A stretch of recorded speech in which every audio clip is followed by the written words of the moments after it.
থেকে শুনি ঠিক সন্ধ্যে 6টায় শুধুমাত্র 24 আওয়ার্স টিভিতে।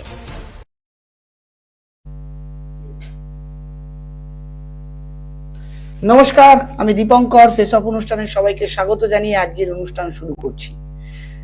চূড়ান্ত পর্যায়ের এসআইআর এর লিস্ট প্রকাশ হবার আগেই আমরা দেখছি যে এসআইআর নিয়ে বিভ্রান্ত আরো বাড়ছে। এসআইআর এর চূড়ান্ত পর্যায়ের লিস্টে নাম নথিভুক্ত করানোর জন্য বৈধ ভোটারদের নাম বাদ যাচ্ছে। বৈধ ভোটাররা তাদের নথি দিয়েও তাদের অনেক ভোগান্তির মধ্যে ভুগতে হচ্ছে। আজকে এমনই একটি ঘটনা আপনাদের সামনে নিয়ে আসবো। ভাঙড়ের বিধায়ক শওকত মোল্লা তিনি কিছু ভোটারদেরকে সামনে নিয়ে এসেছেন যাদের প্রত্যেকের বৈধ ভোটার, কিন্তু তাদের চরম ভোগান্তির মধ্যে তাদেরকে ভুগতে হচ্ছে। কেন বৈধ ভোটারদের চরম ভোগান্তিতে ভুগতে হবে, কেন বিভিন্ন ইস্যুতে তাদেরকে এই হয়রানির শিকার হতে হবে, এসআইআর এর এই প্রক্রিয়াকে নিয়ে আমরা দেখেছি যে জাস্টিস সুপ্রিম কোর্টও তিনি নির্দেশ দিয়েছেন যে যথাযথ ভোটারদের কিন্তু নাম নথিভুক্ত করতে হবে। এই নিয়ে প্রচুর বিভ্রান্তি তৈরি হচ্ছে। 28শে ফেব্রুয়ারি চূড়ান্ত ভোটার লিস্টের নাম প্রকাশিত হতে চলেছে। ডেটটা বাড়তে বাড়তে 28শে ফেব্রুয়ারিতে গিয়ে আটকেছে। সামনেই বিধানসভা ভোট। এই নাম যাদের লিস্টে যাদের বেরোবে এবং যাদের বেরোবে না তারা খুব চিন্তায় রয়েছে। যাদের এতদিন ধরে ভোট দিয়ে আসছে তাদের নাম কেন বেরোবে না এই নিয়ে তাদের কাছে প্রশ্ন উঠছে বারবার। হয়তো কিছু নাম বা কিছু হয়তো মিসম্যাচ হচ্ছে, সেই ক্ষেত্রে তাদেরকে বারবার ভোগান্তি হচ্ছে। সাবস্টিটিউট ডকুমেন্ট দেওয়ার পরেও ইলেকশন কমিশন সেটা গ্রহণযোগ্যতা করছে না। ফলে চূড়ান্ত একটা বিভ্রান্তি তৈরি হয়েছে এই রাজ্যে এসআইআর নিয়ে। আদৌ এসআইআর এর কার পক্ষে যাবে কার বিপক্ষে যাবে আমরা সেটা আলোচনা করছি না। এসআইআর এর ফলে মানুষের যে ভোগান্তি হচ্ছে, মানুষ যে এই সময় বিভিন্ন জায়গায় তারা কাজকর্ম ছেড়ে দিয়ে এসআইআর এর লাইন দিতে হচ্ছে, বারবার হিয়ারিং এ যেতে হচ্ছে, বারবার তাদের নথি জমা দিতে হচ্ছে, তারপরেও সুরাহা মিলছে না। এটা বড় প্রশ্ন আজকে আমাদের অনুষ্ঠান থেকে। এই নিয়ে আজকে আমরা আলোচনা করব। আমাদের সাথে পক্ষে বিপক্ষে বিভিন্ন রাজনৈতিক দলের ব্যক্তিত্বরা থাকবেন আজকে আমাদের সাথে। আমরা সেই নিয়ে আমরা জানার চেষ্টা করব। তবে তার আগে এই এসআইআর নিয়ে আমরা একটু শুনবো কল্যাণ বন্দ্যোপাধ্যায় তিনি কি বলেছেন। তিনি সবসময় খবরের শিরোনামে থাকেন এবং সমস্ত বিষয়গুলোকে নিয়ে তিনি আলোচনায় রাখেন। আজকে তার একটি প্রতিক্রিয়া দিয়ে অনুষ্ঠান শুরু করব আমরা। শুনুন। ভারতবর্ষের ইলেকটোরাল রিফর্মসের আজকে ইতিহাস তৈরি হলো। এই যে চিফ ইলেকশন কমিশনার ভাবতো তিনি ছাড়া কিছু হবে না, আজকে তা শেষ। যে ইতিহাসটা তৈরি হলো যে এতদিন ধরে ইয়াররা ডিসিশন নেওয়ার পরেও রোল অবজারভাররা যেগুলো রোল অবজারভার বা স্পেশাল অবজারভার তারা পার্ক করে রেখে দিয়েছিল এবং তারা সন্দেহ হেন তেন করে এই প্রায় 7.5 লক্ষ লোকের নাম বাদ দেওয়ার চেষ্টা করেছিল। আজকে সুপ্রিম কোর্ট বলল এই যত কেস আছে, যা ক্লেম আছে, যা অবজেকশন আছে, যেগুলো ডাউটফুল আছে, যেগুলো করা হয়েছে সেগুলো কলকাতা হাইকোর্টের চিফ জাস্টিস অ্যাপয়েন্টমেন্ট করবে বিভিন্ন জুডিশিয়াল। তাহলে তুমি বলে দাও। তাহলে আমি বলবো না, তুমি বলে দাও। আমাকে আর কিচ্ছু বলতে হবে না, তুমি বলে দাও। এসো, তুমি বলে দাও ভাই। একটা করে কথা বলো না, চিন্তাটা ভাবনাটাকে নষ্ট করে দাও সব। 15 জন সাংবাদিক থাকবে, 15টা কথা। যে chief justice of Calcutta high court তিনি জুডিশিয়াল অফিসার্স অ্যাপয়েন্ট করবেন ইন দি লেভেল অফ, মানে লেভেলটা হচ্ছে ডিস্ট্রিক্ট জাজ এবং অ্যাডিশনাল ডিস্ট্রিক্ট জাজের লেভেলে, এবং এক্স জুডিশিয়াল অফিসারদেরও অ্যাপয়েন্টমেন্ট করতে পারেন। তারা ডিসাইড করে নেবে যে এই ক্লেমগুলো কারেক্ট কি নট কারেক্ট। অতএব final decision will be taken by the judicial officers, যাদেরকে আজকে সুপ্রিম কোর্টের অর্ডারের মধ্যে দিয়ে দিল। সুপ্রিম কোর্ট কথাও বলেছে যে ভারতবর্ষের সংবিধানের মানুষের অধিকার হচ্ছে সবচেয়ে বড় অধিকার, এবং আমরা যদিও জানি কয়েকদিন জুডিশিয়াল প্রসিডিং হয়তো একটুখানি ইন্টারফারেন্স হবে, একটু প্রেজুডিস হবে, কিন্তু সেক্ষেত্রেও এটা করতে হবে এবং সেই জন্য কোনো আর্জেন্ট ম্যাটার থাকলে বা যা থাকবে সেগুলো প্রিন্সিপাল ডিস্ট্রিক্ট জাজ আছে সে তাকে অন্য বেঞ্চে অ্যালোকেট করতে হবে এই কয়েকদিন যে কাজ হবে। এবং যত ডকুমেন্ট আছে যেগুলো আপলোড দিয়েছে আপলোডও হয়নি সেই ডকুমেন্টকেও এক্সামিন করতে হবে। আর ডিজিকে বলেছে যে ল অ্যান্ড অর্ডার যা আছে সেই ল অ্যান্ড অর্ডার যাতে মেনটেন হয় সেই ল অ্যান্ড অর্ডার দেখতে। প্রতিটি এসপিকে বলেছে এই যে এক্সারসাইজটা যখন হবে তখন এসপি তার পুলিশ ফোর্স নিয়ে যা যা হেল্প করতে হবে। স্টেট গভর্নমেন্টকে সমস্ত ইনফ্রাস্ট্রাকচার দিতে হবে যেখানে যেখানে এই এক্সারসাইজগুলো হবে সেখানে সেই এক্সারসাইজ। তাই আমি বলেছিলাম, শুরু করেছিলাম, এটা একটা ঐতিহাসিক ঘটনা আজকে সুপ্রিম কোর্টে ঘটলো, যেটা কখনো কেউ কোনোদিন ভাবেনি। আমি তো ভাবিনি, আমি এটা ভাবিনি, মানে আমি সত্যি কথা বলছি, আমি এটা ভাবিনি। এই কথা সুপ্রিম কোর্ট থেকে আসাতে আমরা এটাকে অ্যাকসেপ্ট করেছি এবং ইলেকশন কমিশনও অ্যাকসেপ্ট করেছে। অতএব এই যে কেসগুলো ইয়ারোরা করেছে যাতে ডাউট হয়েছে, যাতে ডাউট রেখেছে, স্পেশাল রুল অবজারভাররা রেখে দিয়েছে, সেই স্পেশাল রুল অবজারভারদের ডিসিশন ইজ নট নাথিং। তারা কোনো ডিসাইডই করতে পারবে না, কিচ্ছু করতে পারবে না। যা ডিসিশন নেওয়ার ফাইনাল ডিসিশন জুডিশিয়াল অফিসাররা নেবে, সেটা যার পক্ষেই যাবে বা যার পক্ষে যাবে না সেটা that's a different thing. Mainly যেটা হলো, আমাদের পক্ষে যেটা বড় কথা হলো, এই যে স্পেশাল রোল অবজারভাররা বিভিন্ন রাজ্য থেকে এসেছিল, তারা বাংলা ভাষা বোঝে না, বাংলার নাম বোঝে না। আজকে যারা লোকাল যারা থাকবে তারা বাংলা ভাষাটা জানবে, জুডিশিয়াল অফিসাররা তারা বলতে পারবে ব্যানার্জি না বন্দ্যোপাধ্যায় না বনার্জি, তিনটে মিলে কোনটা সত্যি কোনটা ঠিক আছে। অতএব যা পেয়েছি ভাবা যায় না, আমরা ভাবিনি কখনো দিন, আমি এটা ভাবতেই পারিনি আজ সকালবেলায় যে এরকম একটা অর্ডার পাবো। অত্যন্ত খুশি, ভীষণ ভালো, দারুণ হলো। সারা পশ্চিমবাংলায় সমস্ত আমাদের কর্মীরা জেগে উঠবে, একদম চাঙ্গা হয়ে যাবে একদম। দেখুন না কেমন চাঙ্গা হয়, ওই বিজেপিকে কেমন করে সেটা শুধু দেখে নিন না শুধু। Now let me see that today this Supreme Court has created a history in the process of the revision, special revision of the electoral law. Now, earlier, ERO already cleared the cases, but the special role observers, they have stalled all cases. Few cases, number of cases have been stalled by them, and that is because of the direction of someone that has been stalled. Nearly 7.5 lakhs cases have not been disposed of, have been parked by them. Now the Supreme Court has directed that the decision which will be taken by the judicial officers appointed by the Calcutta High Court, who will decide whether the claim is correct or not. SIR এর মামলায় এক চূড়ান্ত সিদ্ধান্ত নিল আজকে supreme court. SIR এর চূড়ান্ত তালিকা প্রকাশের নাম থাকবে না বাদ যাবে, সেক্ষেত্রে কিন্তু জুরিডিকশনই কিন্তু ডিসাইড করবে। জুরিডিকশনের হাতেই কিন্তু ক্ষমতা রাখলো সুপ্রিম কোর্ট, এবং সেই সেখানে একটি কমিটি তৈরি করা হবে এক্স জাস্টিসদের নিয়ে। এবং তারা যেহেতু বাংলা বোঝে, তারা যেহেতু বাংলার আবেগকে বোঝে, বাংলাকে বোঝে, তারা ব্যানার্জি না বনার্জি সেইটা কিন্তু তারা বুঝতে পারবে। অতএব যারা এই ইয়ারোদা যারা বিভিন্ন রাজ্য থেকে এসেছিল তারা এই বাংলার কালচারটা বোঝে না। অতএব তারা সে কি অরিজিনাল ভোটার কিনা সেটা কিন্তু বুঝতে তাদের কিন্তু যথেষ্ট অসুবিধা হচ্ছিল, যার ফলে অনেক বৈধ ভোটারের নাম বাদ চলে যাচ্ছিল। এবং এইটা নিয়ে সুপ্রিম কোর্ট আজকে একটা ঐতিহাসিক রায় দিল, এমনটাই জানালো কল্যাণ বন্দ্যোপাধ্যায়। আসুন আজকে আমরা ডিবেট অনুষ্ঠানের মাধ্যমে আজকে আমরা আলোচনা করব বিষয়টা নিয়ে, যে কি বলছে আজকের আমাদের যারা রাজনীতিবিদরা রয়েছে। আমাদের সাথে এই মুহূর্তে ইন্দ্রজিৎ মজুমদার রয়েছেন তৃণমূল থেকে, আমাদের সাথে অভিজিৎ চক্রবর্তী রয়েছেন বিজেপি থেকে, আমাদের সাথে আশফাক আহমেদ রয়েছেন কংগ্রেস থেকে, আমাদের সাথে এই মুহূর্তে মোহিত দুবেজি রয়েছেন সমাজবাদী পার্টি থেকে, এবং ডক্টর সুকান্ত ঘোষ রয়েছেন রাজনৈতিক বিশেষজ্ঞ হিসেবে তিনি থাকছেন। আমি সবাইকে স্বাগত জানাবো আমাদের 24 আওয়ার্স টিভির পর্দায়, দিয়ে আজকে অনুষ্ঠান শুরু করবো।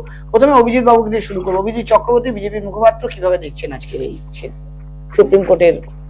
নমস্কার। নমস্কার, সবাইকে শুভ সন্ধ্যা জানি। ডক্টর সুকান্ত ঘোষকে অনেক অনেক স্বাগত জানালাম আমরা 21 টিভির পর্দায়। হ্যাঁ, নমস্কার।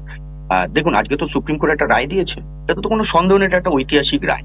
দেখুন, ভারতীয় জনতা পার্টির পক্ষ থেকে আমি একটুখানি বলতে পারি যে অভিযোগটা ভারতীয় জনতা পার্টি বারবার করে এসছে যে রাজ্য সরকার কোনো সহায়তা করেনি।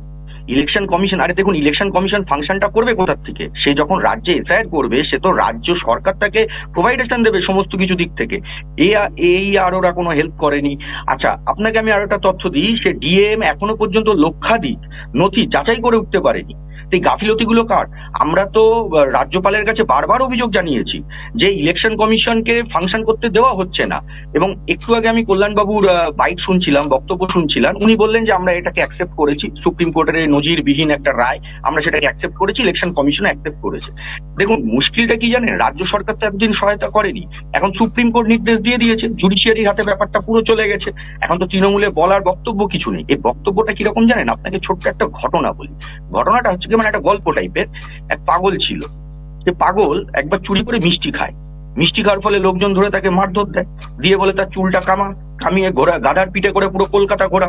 তো কলকাতায় ঘোরানোর পরে সেই পাগলটা বলেছিল যে আমি খুব খুশি, কারণ আমার কাছে কিছুই ছিল না, মিষ্টিও খেলাম, অনেকদিন ঘাত পা মেসেজ হয়নি, লোকেরা পিটিয়েছে, গাটাও ঠিক হয়ে গেছে, আর চুলদারি কাটার পয়সাও ছিল না, মাথাটাও মুড়িয়ে দিয়েছে, এবং কলকাতা ভ্রমণ আমার বিনা পয়সা হয়ে গেছে। তো এই বক্তব্যটা অনেকটা সেই রকম তৃণমূলের, কারণ তারা যে অসহযোগিতা করছিল আর তো তারা করতে পারবে না, সেই কারণে এখন কি বলবে, সেই কারণেই বক্তব্যগুলো রাখা হচ্ছে, আর কিছুই না।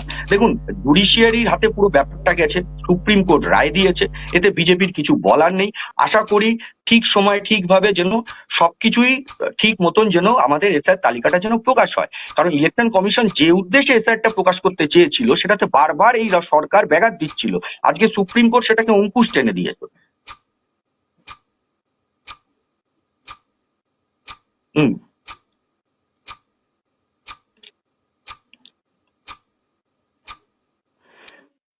ধন্যবাদ অভিজিৎ বাবু। ধন্যবাদ। আমাদের সাথে এই মুহূর্তে কংগ্রেস থেকে আশফাক আহমেদ রয়েছেন। আমি একটু আশফাক বাবুর কাছে জানতে চাইবো যে আশফাক বাবু কিভাবে দেখছেন বিষয়টা?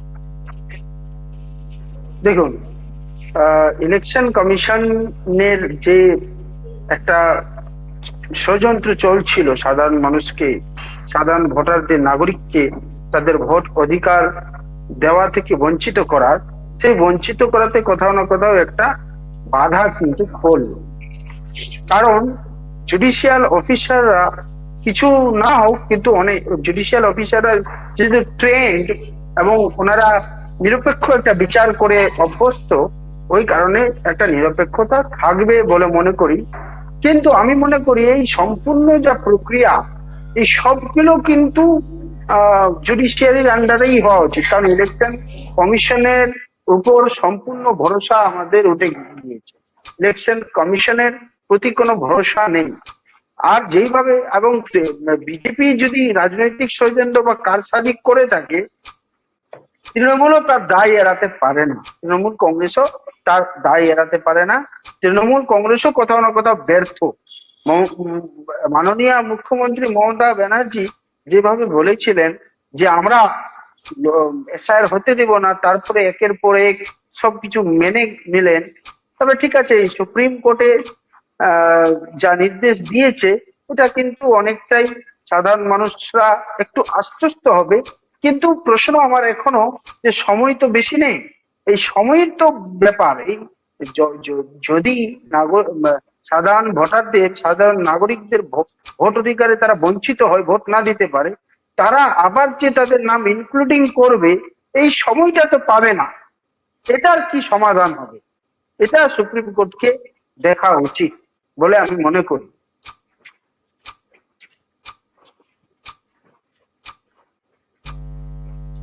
আমাদের সাথে এই মুহূর্তে ডক্টর সুকান্ত ঘোষ রয়েছেন, রাজনৈতিক বিশ্লেষক। আমি একটু সুকান্ত বাবুর কাছে শুনবো যে সুকান্ত বাবু, আজকে সুপ্রিম কোর্টের এই নজিরবিহীন যে আজকে যে ফায়সলা তিনি জানালেন যে সমস্ত বিষয়টা কিন্তু জুরিডিকশনের আন্ডারে পাঠিয়ে দেওয়া হলো, এবং এটা নিয়ে আমরা কল্যাণ বন্দ্যোপাধ্যায়ের বক্তব্য শুনিয়েছি, আমরা বিজেপি মুখপাত্রের বক্তব্য শুনলাম। কিভাবে দেখছেন সুকান্ত বাবু আপনি?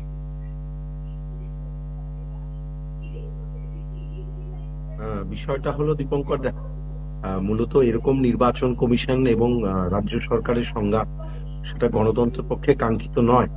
কিন্তু তোমার বুঝতে হবে যেটা চলছে সেটা আমরা আম জনতা একদম দর্শক হিসেবে দেখেছি এবং দেখছিও। এবার ঘটনা সেটাতে দেখা যায় মুখ্যমন্ত্রী অভিষেক বন্দ্যোপাধ্যায় ওনারা কিন্তু আমরা দেখেছি যে ভুতুড়ে ভোটারদের র্যাম্পে হাঁটিয়েছেন। আবার অন্যদিকে নির্বাচন কমিশন যেটা বারবার বলে আসছেন স্বচ্ছ ট্রান্সপারেন্সি রাখা, কিন্তু নির্বাচন কমিশনকে এত বেশি পরিমাণ মানে নিরাপত্তা দেওয়া হয়েছে যেটা কিন্তু আগে ছিল না।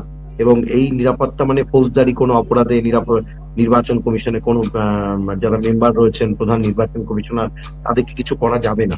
সুতরাং সব জায়গা থেকে দাঁড়িয়ে নির্বাচন কমিশন কিন্তু অনেক ক্ষমতাশালী। সেই জায়গা থেকে বারবার যখনই রাজ্য সরকারের কর্মী তাদের সহযোগিতা ছাড়া তো নির্বাচন কমিশন চলতে পারে না, সে তাতেও দেখা যাচ্ছে গোলযোগ। তাদেরও দেখা যাচ্ছে যে তারা হয়তো সঠিকভাবে কাজ করতে পারছে না, কোনো জায়গায় পাসওয়ার্ড দিয়ে দিচ্ছে, এরকম অনেক অভিযোগ তাদের কাছে ছিল। কিন্তু আমার প্রশ্ন যে বারবার এই যে সংঘাতটা চলছে রাজ্য সরকার এবং নির্বাচন কমিশনের, তাতে কিন্তু সবচেয়ে বড় সমস্যা হচ্ছে এই যে যারা এসআইআর প্রক্রিয়াটা করা প্রয়োজন, এই প্রক্রিয়াটা কিন্তু বাধাগ্রস্ত হচ্ছে। আর দিবঙ্কর, তোমাকে বুঝতে হবে যে সময়টা নির্বাচন কমিশন খুব অল্প সময় কিন্তু এসআইআর জন্য রেখেছে। এই এত অল্প সময়ে এসআইআর প্রক্রিয়া মানে নির্বিঘ্ন ভাবে সম্পন্ন হয় না। কিন্তু রাজ্য সরকারকেও বারবার দেখা যাচ্ছে যে নির্বাচন কমিশনের হোয়াটসঅ্যাপ চ্যাট থেকে শুরু করে বহু কিছু সবার সামনে এনেছেন। এবার তুমি ভাবো, তারপর তিনি বলছেন না এটা কোনো নির্দেশিকা না, এটা ক্ল্যারিফিকেশন ছিল নির্বাচন কমিশন থেকে যিনি আছেন তিনি বলেছেন। তাহলে হোয়াটসঅ্যাপ চ্যাট যদি মানে একটা মানে এত মানে কি বলবো যে বিষয়টি বাইরে যাওয়ার কথাই না, সেই বিষয়টি মানে এত কনফিডেন্সিয়াল বিষয় বাইরে চলে যাচ্ছে, তাহলে সেক্ষেত্রে সুপ্রিম কোর্ট যেটা করেছে, জুডিশিয়াল অফিসার নিশ্চিতভাবে ভালোই হবে। জুডিশিয়াল অফিসারের মানে নেতৃত্বে যদি সুপ্রিম নির্দেশ হিসেবে মেনে নেয় এবং সেক্ষেত্রে এসআইআর প্রক্রিয়া যদি সঠিকভাবে চলে, অ্যাটলিস্ট এই ভুতুরে ভোটার, শিফটেড ভোটার, এই ভোটারদের সংখ্যা কমবে এবং তোমার গুলশান কলোনির মতো যে কলোনিগুলো মানে যত্রতত্র গজিয়ে উঠেছে, যাদের কোনো রকম শংসাপত্র নেই, তাদের জায়গাটা কম হবে। এবং আমরা এটাও দেখেছি যে উত্তরবঙ্গ বিশ্ববিদ্যালয়, এটা আমি বারবার বলি কারণ মাসকম ডিপার্টমেন্টের একজন অতিথি অধ্যাপক, তিনি বাংলাদেশের মানুষ, মানে বাংলাদেশের নাগরিকতা রয়েছে। তো সুতরাং এই ধরনের জুলাই বিপ্লবের বহু লোককে আমরা এখানে দেখেছি ঘুরতে।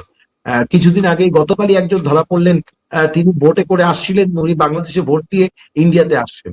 এইগুলো দেখতে খুব একটা মানে ভালো লাগে না, কারণ যারা বৈধ ভোটার তারা যেন বাদ না যায়। কারণ ভাইব্রেন্ট ডেমোক্রেসির জন্য সবচেয়ে বেশি প্রয়োজন যেন বৈধ ভোটাররা ভোট দিতে পারে। তৃণমূল বিজেপি বলে বড় কথা নয়, কিন্তু এটা নির্দিষ্ট ভাবে জুডিশিয়াল অফিসার থাকলে আরো পুঙ্খানুপুঙ্খ ভাবে কাজগুলো এগোতে পারবে এবং এর মধ্যে যে রাজ্য সরকার যে অভিযোগগুলো আনছে সেই অভিযোগের পরিমাণটা কম হবে বলে আমি মনে করি। দীপঙ্কর, খুব সুন্দরভাবে বিষয়টা আমাদেরকে বোঝানোর চেষ্টা করলেন ডক্টর সুকান্ত ঘোষ। এবার আমরা তৃণমূলের মুখপাত্রের কাছে যাব। ইন্দ্রজিৎ মজুমদার বাবু রয়েছেন আমাদের কাছে, আমরা ইন্দ্রজিৎ বাবুর কাছে বিষয়টা শুনবো। ইন্দ্রজিৎ বাবু, শুভ সন্ধ্যা সকলকে, দীপঙ্কর তোমাকেও, সকল সহ প্যানেলিস্টদের। আজকে আমরা যে বিষয় চর্চা করছি এবং এই চর্চাটা একটা বহু চর্চিত ভারতবর্ষের মধ্যে, ভারতবর্ষের সংবিধান কর্তা যারা আজকে তারাই কিন্তু ভারতবর্ষের সংবিধানে হচ্ছে মানুষের অধিকারকে রক্ষা করা। সেই সুপ্রিম কোর্ট, মহামান্য সুপ্রিম কোর্ট আজকে বিচারপতিদের দ্বয়ের যে ডিভিশন বেঞ্চ, সেই ডিভিশন বেঞ্চের তরফ থেকে যে রায় আজকে ঘোষিত হলো, অর্থাৎ ইন্টারিম রায়, এখনো মামলা চলছে, এই ইন্টারিম রায় আমরা আগের দিনও দেখেছি, আজকে দেখলাম। আজকে সত্যি কথা, ভারতবর্ষের ইতিহাসে সংবিধান তথা সুপ্রিম কোর্টের 1950 সাল থেকে যে সংবিধানকে মান্যতা দিয়ে যে সুপ্রিম কোর্টের যে আবহমান ধারা চলছে, সেই ধারার আজকে কিন্তু আমরা দেখলাম একটা ঐতিহাসিক মাইল ফলক সৃষ্টি হলো। আজকে কি মাইল ফলক সৃষ্টি হলো? আমরা দেখলাম যে চিফ ইলেকশন কমিশন তিনি নিজেকে সর্বকর্তা এবং সর্বকিছু, এবং নির্বাচনের প্রাককালে বিশেষ করে আমি প্রথম দিন থেকে বলেছি এটি একটি সংবিধান আইন বিরুদ্ধ। তার কারণ আজকে যে সংবিধানের কর্তারা যে বিজেপির কাছ থেকে যে বরাত পেয়েছিল মানুষের নাম ভোটাধিকার রক্ষার্থে নির্বিচারে যে কাটার প্রহসন, তা আজকে সুপ্রিম কোর্ট সেটাকেই আজকে ধরে দিল, যে অনাস্থা প্রকাশ করলো নির্বাচন কমিশনের ওপরে। এটা আজকে একটা ভারতবর্ষের সংবিধানের নির্বাচন কমিশনের একটা বিরাট ধাক্কা শুধু না, এটা আমাদের ভারতবর্ষের মৌলিক অধিকার মানুষের যে খর্বিত হচ্ছিল সেই খর্বহরণ আটকাতে আজকে যে নির্বাচন কমিশনকে যে পদক্ষেপ সুপ্রিম কোর্ট দ্বারা নেওয়া হলো এবং হাইকোর্টের প্রধান বিচারপতি মাননীয় সুজয় পাল মহাশয়, এবং কালকেই এই শনিবার আগামীকাল কালকেই আমি যতটা রায়টা এতক্ষণ দেখলাম তাতে দেখলাম যে জুডিশিয়াল অফিসার নিয়োগ করবে এবং মাননীয় বিচারপতির সঙ্গে কমিশনের প্রতিনিধি, সিইও, মুখ্য সচিব, ডিজিপি, অতিরিক্ত সলিসিটর জেনারেল এবং অ্যাডভোকেট জেনারেল তারা এই মিটিং উপস্থিত থাকবেন। এখান থেকে ডিস্ট্রিক্ট জাজ, অ্যাডিশনাল ডিস্ট্রিক্ট জাজ তাদের দ্বারা এবং যারা অবসরপ্রাপ্ত বিচারপতি তারাও এই লজিক্যাল ডিস্টারবেন্সি অর্থাৎ তথ্যগত অসঙ্গতির যে পরিমাণ আমরা দেখলাম আজকে সুপ্রিম কোর্টের কাছে নেকেট হতে, বিশেষ করে কারণ সুপ্রিম কোর্টের কাছে তারা বলল যে অযোগ্য ভেরিফিকেশন বাকি প্রায় 9 লক্ষ, যাচাই করে আসেনি 1,20,000, 30 লক্ষ রিভেরিফাই বাকি, অর্থাৎ সুপার একটা যাচাই পদ্ধতি। এটা আবার নতুন ভাবে সংশ্লিষ্ট ইলেকট্রাল রোল অফিসাররা তারা আবার এটাকে তৈরি করেছে। আবার 20 লক্ষ নাকি সিদ্ধান্ত নেওয়া হয়নি, আবার অনুপস্থিত রয়েছে 5 লক্ষ। তাহলে এদিকে একদিকে বলছে যে এই পরিস্থিতি, আবার বলছে 28 তারিখের মধ্যে আমরা 95% প্রকাশ করে দেবো, বাকিটা আমাদের এই কমিটি হবে, তার উপরে ডিপেন্ড করছে। অবশ্য রাজ্যের থেকে যারা প্রতিনিধি ছিলেন, আইনজীবীরা এবং নির্বাচন কমিশনের প্রতিনিধি, তারা উভয়ই মেনেছে, কারণ মানতে বাধ্য। কারণ ভারতবর্ষের ইতিহাসে যে মাইল ফলক আজ সৃষ্টি হলো সেটা নির্বাচন কমিশনকে, যে কমিশনের উপর যে অনাস্থা সেটাই প্রকাশিত হলো। সুতরাং আমরা আজকে আদালত সেই স্বচ্ছতা ও সঠিক যাচাইকরণের যে নির্দেশ দিয়েছেন, আদালত বলেছে অযৌক্তিক নাম বাদ দেওয়া রোধ করতে, কারণ অযৌক্তিক যে নাম বাদ দেওয়া হচ্ছিল সেইটাকে অবিলম্বে প্রত্যাহার করতে। এক, দ্বিতীয়ত আর একটা বলি যে তথ্যগত অসঙ্গতির কথা আজকে তুলে ধরলো, সেখানে বলছে যে আমরা সংশ্লিষ্ট রোল অবজারভারদের নিয়োগ করেছি, অর্থাৎ মাইক্রো অবজারভার, যেটা আগে কোনোদিন দেখা যায়নি। তাহলে আর যে 12টা রাজ্যে এসআইআর হচ্ছে, 11টা রাজ্যে, সেখানে কিন্তু এই ধরনের ভাবধারাও নেই, চিন্তাধারাও নেই, কিছুই নেই। সেইখানে তাদেরকে বলা হলো যে তারা নাকি বাংলা ভাষায় বানান নাকি তারা বুঝতে পারছেন না। তাহলে এতদিন বাদে এসে মনে হলো সেটা কেন? এতদিন কি করছিলেন? তাহলে এতদিন ধরে আপনারা এইভাবে কেন নাম বাদ দিতে গেলেন মানুষের? কেন মানুষের ভাবধারার ওপর অধিকার আপনারা, মৌলিক অধিকার মানুষের খর্বিত করছেন? এই উত্তর তো নির্বাচন কমিশনের কাছে সুপ্রিম কোর্ট চেয়েছে। আজকে যে পরিস্থিতি রয়েছে সেই পরিস্থিতিটা, এই উদ্বেগজনক পরিস্থিতির জন্য ঘেটে একদম টোটালটা ঘেটে দিয়েছে। ভাবতে পারেন এই জিনিস, সেই জিনিস আজকে ভারতবর্ষের নির্বাচন কমিশন আজকে এই বিজেপির বরাত দেয়া, আমি বলছি বিজেপির বরাত দেয়া, আজকে যে মানুষের নাম যথোচ্চার ভাবে বাদ দাও ভোটাধিকার থেকে, সেই বরাতটাকে যাতে সুষ্ঠুভাবে পালন করা যায়, সেই হচ্ছে দিল্লির যোদ্ধার জমিদারদের যাতে পালিত করা যায়, তার উপলক্ষে এরা এগিয়ে গেছে এবং এগিয়ে গিয়ে এবং এই পরিস্থিতিটার সমগ্র পরিস্থিতিটাকে তৈরি করেছে। এবং তৈরি করার ফলে কি বলছে আজকে দীপঙ্কর, আর একটা জিনিস একটুখানি বলে নিই, আমাদের যে ভারতীয় জনতা পার্টির থেকে যে নিয়ে আছেন তার একটুখানি জানার দরকার। আর একটা জিনিস আমি একটু বলে দিই যে আজকে কিন্তু নির্বাচন কমিশন যেটা বলেছে এবং সুপ্রিম কোর্টে, এটা কিন্তু একটা তাৎপর্যপূর্ণ কথা। যখন মহামান্য বিচারপতি তারা যখন শুনলো, জয়মাল্য বাগচি, বিপুল এম পাঞ্চলি এবং আমাদের প্রধান বিচারপতি সূর্যকান্ত মাননীয়, তারা যে কথাটা বললেন যে নির্বাচন কমিশন আপনারা তথ্যেরগত অসঙ্গতির কারণে যে বানান ভুলের কথা এতদিন বাদে কেন বললেন, এতদিন কেন নিয়োগ করলেন? তাহলে সি মুরুগান কোন উদ্দেশ্য নিয়ে তারা আজকে এসেছিল, তারা এই ধরনের ঘটনা কেন ঘটালো, আজকে সব উত্তর হলো। এবং আজকে যে ভারতবর্ষের যে পরিস্থিতি, সংবিধানের কর্তা যারা, তারা আজকে পুরো ওই নেমে পড়েছে, ওই সাঁতার কাটতে নেমে পড়েছে। বলেছিলাম না, এখন সাঁতার জানে না, আবার তারপরে জোয়ার চলে এসছে, এখন কি করবে, ডুবে যাবে না উঠে যাবে সেটা বুঝতে পারছে না। তাই জন্যই আজকে এই পরিস্থিতি তৈরি হলো। দুবাই রয়েছে সমাজবাদী পার্টি থেকে, তো আজকে এসআইআর নিয়ে একটি সিদ্ধান্ত এলো সুপ্রিম কোর্টের, কিভাবে দেখছেন বিষয়টা? আপনাকে একটু শুনবো। উপস্থিত সবাইকে আমার প্রণাম রইল। আর ইন্দ্রনীল বাবু যে কথাটা এইমাত্র একটু আগে কিছু বললেন তার সাথে আমি একদম সমর্থন দিচ্ছি। আর যেটা কি আমরা আজকে ভারতবর্ষের ইতিহাসে আজকে একটা ইন্ডি জোটের আমাদের নেত্রী মমতা ব্যানার্জি যেই ভারতবর্ষের ইতিহাসে যে জিনিসটা আজকে করেছে, সেটা আজকে আমি তাকে অসংখ্য অসংখ্য ধন্যবাদ জানাই। আর এটা আমরা পরিষ্কার ভালোভাবেই জানি যে এটা একটা রাজনৈতিক চাল, ঠিক আছে, যাতে ভোট কাটতে পারে। এখানে নিজের মনমানি হচ্ছে আর বিজেপির দ্বারা। আর মাস কমিউনিকেশনও এনাদের হাতে রয়েছে। এমনকি ইলেকশন কমিশন যে অ্যাফিডেভিট ফাইল করছে, সেই অ্যাফিডেভিটের উপরেও যাতে কেউ প্রশ্ন না করতে পারে। আর অ্যাকর্ডিং টু 2003-এর গাইডলাইন্স এর ইয়েতে এখানে আগে প্রথমে সার্ভে হওয়া উচিত, রেশনালাইজিং পোলিং বুথ হওয়া উচিত, হাউস টু হাউস ভেরিফিকেশন হওয়া উচিত, যেটার সময় 31 দিন হওয়া উচিত, BLO entering data, correction data, form, এগুলো 7 দিন হওয়া উচিত। তারপরে প্রিপারেশন করার পর ট্রেনিং হওয়া উচিত। যেটা 31 দিনের কাজ, সেটা আপনার 3 দিনের মধ্যে হয়ে যাচ্ছে, 7 দিনের কাজটা 3 দিনে হয়ে যাচ্ছে। তাই এটা কোথাও না কোথাও আমার মনে হচ্ছে যে এটা একটা রাজনৈতিক একটা বড় চক্রান্ত বা একটা চাল চলছিল। আর এই যে এসআই এর যে প্রসেসটা চলছে, এটা জাস্ট ফর, যা আমি দেখতে পাচ্ছি, যে ডিলিশন, নট ফর ইনক্লুশন। আর অন্য যে রাজ্যগুলোতে আছে সেখানে ডোমেসিয়াল সার্টিফিকেট অ্যালাউ করা হচ্ছে, ফ্যামিলি রেজিস্টার কার্ড অ্যালাউ করা হচ্ছে, গভর্নমেন্ট হাউজিং কার্ড অ্যালাউ করা হচ্ছে, হেলথ কার্ড অ্যালাউ করা হচ্ছে, কাস্ট সার্টিফিকেট অ্যালাউ করা হচ্ছে। শুধুমাত্র আমাদের বাংলাকে তারা টার্গেট করে রেখেছে যে এখানে কোনো আধার কার্ড বা কাস্ট সার্টিফিকেট সেগুলোকে অ্যালাউ করা হচ্ছে না। এই হ্যারাসমেন্ট, এই এসআইআর এর হ্যারাসমেন্টের জন্য গত 100টা মানুষ নিজের প্রাণ হারিয়েছে। তা সেটার জবাব কে দেবে? সেটার জবাব ইলেকশন কমিশন দেবে নাকি বর্তমান যে বিজেপি সরকার সে দেবে? আর এই সেম জিনিসটা তাহলে আসামে করা হলো না কেন? আসামে এই জিনিসগুলো লাগু করা হলো না কেন? আর ইয়ারও যে 8300 মাইক্রো অবজারভার যে অ্যাপয়েন্টেড করেছে, তারা কি টোটালি বিজেপি রুল স্টেট থেকে তাদের অ্যাপয়েন্টমেন্ট করা হয়েছে? আর মাইক্রো অবজারভাররা ইলেকশন কমিশনের অফিসে বসে তারা ওখান থেকে সব নাম বাতিল করছে। 58 লাখ মানুষের নাম বাতিল করা হয়েছে, যাদেরকে একদম ইনফর্মও করা হয়নি বা ফর্ম 6ও তাদেরকে অ্যাক্সেসও দেওয়া হয়নি, আর তাদেরকে টোটালি বাতিল করে দেওয়া হয়েছে যে তারা ডেড।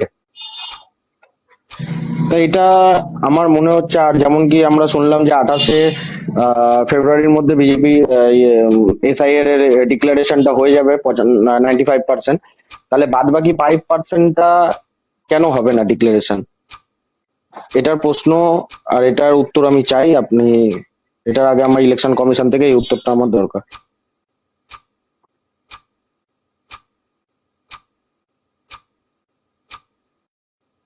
ধন্যবাদ আপনাকে। আমরা বিষয়টাকে নিয়ে আলোচনা করার চেষ্টা করছি যে এসআইআর নিয়ে অনেক রকম বিভ্রান্ত তৈরি হয়েছে, অনেক রকম প্রশ্ন আসছে, অনেক রকম আমরা তার উত্তর পাচ্ছি। তবে আজকে সুপ্রিম কোর্টের এই সিদ্ধান্ত কতটা যুক্তিযুক্ত, আমি আরেকবার যাব ডক্টর সুকান্ত ঘোষের কাছে।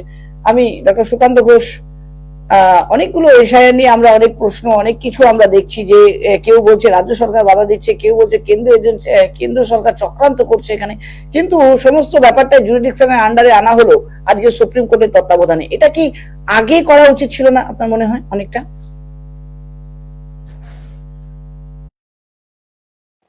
একদমই দীপঙ্কর, একদমই সময়টা অত্যন্ত কম। এর আগে তুমি দেখবে SSR, স্পেশাল সামারি রিভিশন, সেটা কিন্তু হয়, এবং তুমি দেখো সেন্সাসও বহুদিন হয়নি, সেটা বিভিন্ন কারণ, কোভিড টোভিড দেখিয়ে বহু দেরি করা হলো, এর কারণও খোঁজা বৃথা। এবার তুমি দেখতে পারবে যে সি মুরগান যে নির্দেশটা দিয়েছেন, সেটা নির্দেশ না ক্ল্যারিফিকেশন, সেটাও নির্বাচন কমিশন বলেছে যে না, মূলত অ্যাজ পার গাইডলাইন্স ইলেকশন কমিশনের সেভাবেই দিয়েছে, কারণ সুপ্রিম কোর্ট বলেই দিয়েছিল যে মাইক্রো অবজারভাররা ঠিক কতটুকু কাজ করতে পারবে, কারণ তারা মূলত অবজার্ভ করতে পারবে এবং কোন রকম কিন্তু নীতিগত আইনগত সিদ্ধান্তও নিতে পারবে না, নির্দেশও দিতে পারবে না। এই জায়গাটা ভায়োলেট হয়েছে। এবার তুমি ভাবো, অনেকে আবার এটা বলতে পারে যে এটা হয়তো তৃণমূল কংগ্রেসের কোনো ব্যক্তি এখানে থাকতে পারে, মানে আমি মানে ওইভাবে তো বলা যাবে না, মানে কোনোভাবে বলছি অন্যান্য আধিকারিকদের মধ্যে। এবার সেক্ষেত্রে সেটাও কতটা মানে যুক্তিযুক্ত সেটাও ব্যাখ্যা করা বড্ড কঠিন, কারণ নির্বাচন কমিশনেরও দেখা উচিত যে হোয়াটসঅ্যাপ চ্যাটটা ভাইরাল হলো সেটা কিভাবে হলো। তার মানে কনফিডেন্সিয়াল কোনো বিষয় আর কনফিডেন্সিয়াল নেই, তাহলে সবকিছু খোলামেলা হোক। নির্বাচন যদি এতই খোলামেলা হতে পারে, এটা তো হয় না। এবার সেখান থেকে দাঁড়িয়ে যেটা অভিষেক বন্দ্যোপাধ্যায় অভিযোগ করতেই পারেন, তিনি অভিযোগ করেছেন ভুতুড়ে ভোটার নিয়ে, সেটা দেখাও গেছে কোনো এক্সপ্লেনেশন নির্বাচন কমিশন সঠিকভাবে দিতে পারেনি। আর যে সময়টা প্রশিক্ষণ দরকার ছিল সেই প্রশিক্ষণটাও কিন্তু সঠিকভাবে হয়নি। তো এই সকল কারণের জন্য আমি এত তারিখে পূর্ণাঙ্গ তালিকা বের করব, 14ই ফেব্রুয়ারি, 28শে ফেব্রুয়ারি, আবার এখন বলছে সুপ্রিম কোর্ট যে আবার একটা এক্সটেন্ডেড তালিকা বের হতে পারে পরবর্তীকালে।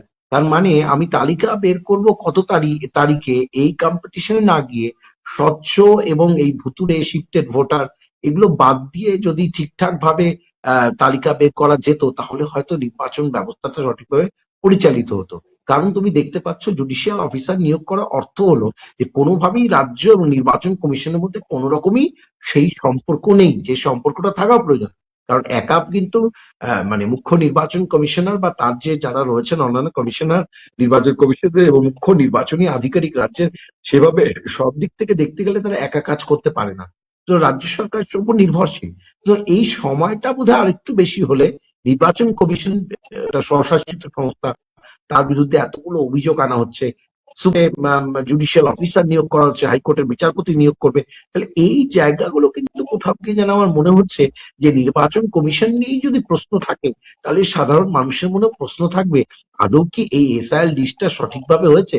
এবং নামের যে কথাটা একটু আগেও আমরা প্যানেলিস্টরা বললেন যে নামের ক্ষেত্রে এটা হয় যে অ্যাকসেন্ট বা প্রোনাউন্সিয়েশনে আমাদের কিন্তু এই প্রোনাউন্সিয়েশন গুলো বড্ড অসুবিধা হতেই পারে।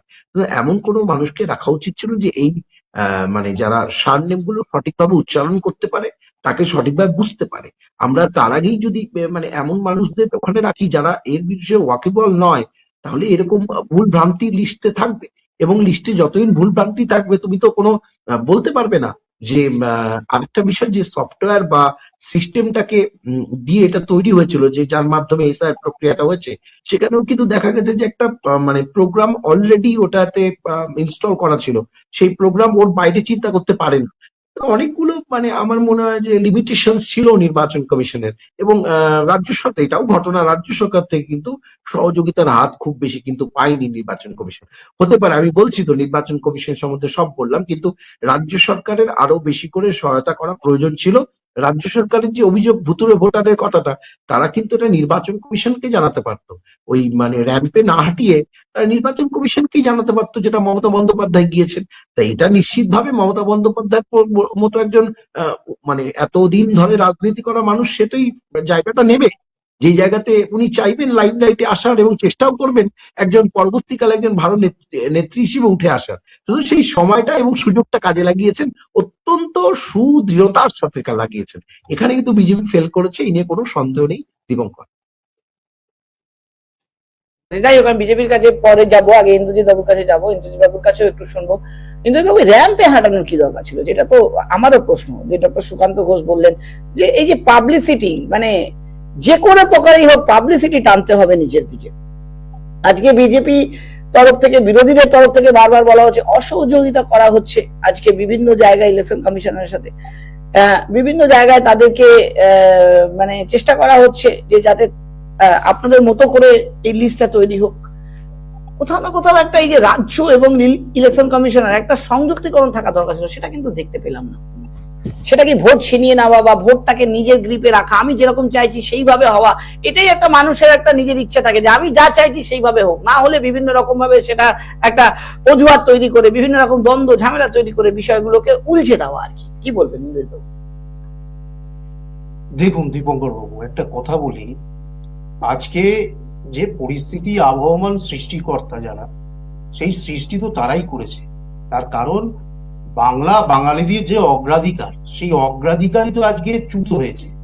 তার কারণটাই একটাই, যে আজকে মাননীয় মুখ্যমন্ত্রী মমতা বন্দ্যোপাধ্যায়ের যে কড়া সওয়াল সুপ্রিম কোর্টের, কার্যত সেই সওয়ালটাকেই তো আজকে সুপ্রিম কোর্ট মান্যতা দিল। আজকে আমরা অনলাইন যে চলছিল আজকে যে সওয়াল জবাব, তাতে তো সেটাকেই মান্যতা দিল।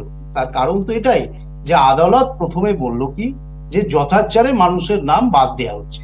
তাহলে বাদ দিতে গিয়ে আমরা কি দেখলাম, তার আগের খেলাটা লজিক্যাল ডিসক্রিপেন্সি ক্রিয়েট করা হলো, যেটা কিন্তু অন্য যে সকল রাজ্যে হচ্ছে সেখানে কিন্তু হচ্ছে না।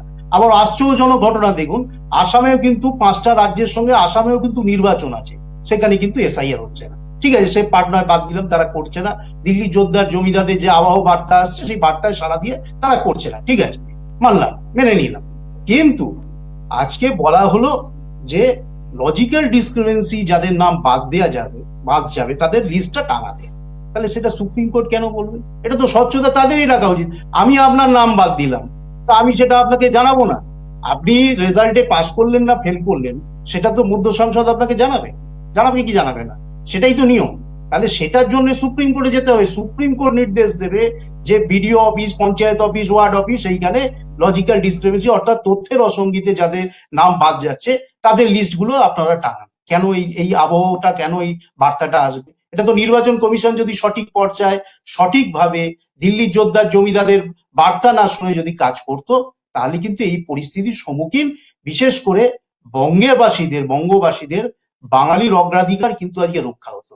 সেখানে বাংলার অগ্রাধিকার রক্ষার স্বার্থে আপনারা একটু আগে বললেন না যে র্যাম্পে হাঁটার বিষয়টা র্যাম্পে না, যে জনসাধারণকে জানানো যে দেখুন কিভাবে নির্বিচারে যারা জীবিত তাদের নাম কাটা হচ্ছে। আমি বাদুরিয়ার ঘটনা বলছি, আজ থেকে 9 দিন আগের পর, আপনারাও খবর করেছেন, আমি দেখেছি, 24 আওয়ার্সের সাংবাদিক ছিল। সেখানে কি হলো, 32 জন মানুষের ফর্ম 7 জমা হলো, তারা নাকি প্রত্যেকেই নাকি মৃত। ওমা, তারপরে তারা যখন বাদুরিয়া অফিসে এলো, যখন নির্বাচন কমিশনের অফিসে এলো, তারা প্রত্যেকেই জীবিত, সেটা তাদেরকে প্রমাণ দিতে হবে। তাহলে ভেবে দেখুন যে কোন জায়গায় অ্যাকচুয়ালি নামটা যেভাবে প্রান্তিক মানুষের নামটাকে সেখানে বাদ দেওয়ার। কারণ শান্তনু ঠাকুর বলেছেন যে আমরা পাইনি কত রোহিঙ্গা, তাদের দেখতে কেমন, ভাষা কেমন, সেগুলো আমরা দেখতে পাইনি। তাদের লিস্ট কি, কতজন রোহিঙ্গা আছে, সেগুলো আমরা দেখতে পেলাম না। কিন্তু বলে দিল 50 লক্ষ রোহিঙ্গা বাদ যাওয়ার জন্য যদি 1 লক্ষ মতুয়ার নাম বাদ যায়, নমঃশূদ্রর নাম বাদ যায়, তাতে বাদ যাবে। তাহলে ভেবে দেখুন, যেখানে এইভাবে একজন মাননীয় মন্ত্রী এইভাবে বলে দিচ্ছেন, নিদান দিয়ে দিচ্ছেন, তাহলে কি পরিস্থিতি হবে? কারণ তারা চেয়েছিল যে 1 কোটি 1.5 কোটি যে নাম বাদ যায়, কিন্তু এর নাম হচ্ছে পশ্চিমবঙ্গ। এখানে বঙ্গবাসীরা বাস করে, বাঙালিরা বসবাস করে। সেখানে বাঙালিদের অগ্রাধিকার রক্ষার্থে আজকে ঐতিহাসিক মাইল ফলক সৃষ্টি করছে মাননীয় মুখ্যমন্ত্রী মমতা বন্দ্যোপাধ্যায়। 10 কোটি মানুষের অভিভাবিকা তিনি কিন্তু সেখানে গিয়ে মানুষের জন্য লড়াই করেছেন, এবং আমাদের সেনাপতি অভিষেক বন্দ্যোপাধ্যায় মানুষকে দেখিয়েছেন যে কিভাবে যারা জীবিত তাদেরকে মৃত ঘোষণা করা হয়েছে। তাহলে এই নির্বিচার এইভাবে তো আজকে তার সুপ্রিম কোর্ট তার রায় তো দিল, ইন্টারিম রায় দিল, আমরা দেখতেই পেলাম যে এখন ঘেটে একদম করে দেওয়া হয়েছে কিভাবে তাদেরকে নাম দেওয়া হচ্ছে। আমি আর একটা জিনিস বলি, আজকে বলা হয়েছিল বিভিন্ন জেলায় আজকে তথ্যগুলো সেগুলো ক্লোজ থাকে। সেখানে আমরা কি দেখলাম? সেইগুলোতে আমরা কি দেখলাম? তাদের আইপি অ্যাড্রেস যদি বিচার করা যায়, সংশ্লিষ্ট অধিকারী কলকাতার একটি জায়গা থেকে সবকিছু পরিচালিত হচ্ছে। কেন? সেখানে আইপি অ্যাড্রেস, টাওয়ার লোকেশন করে দেখা যাচ্ছে যে আধিকারিকের যেখানে থাকার কথা অবস্থানগত, সেই অবস্থানগত আসছে কলকাতার একটি জায়গা থেকে, সেন্টার থেকে। কি করে আসে? তাহলে এই উত্তরগুলো দিতে হবে। আপনাদের যদি এতই স্বচ্ছতা থাকতো, তাহলে কেন আজকে সুপ্রিম কোর্ট এইভাবে আপনাদের উপর অনাস্থা নিয়ে এলো?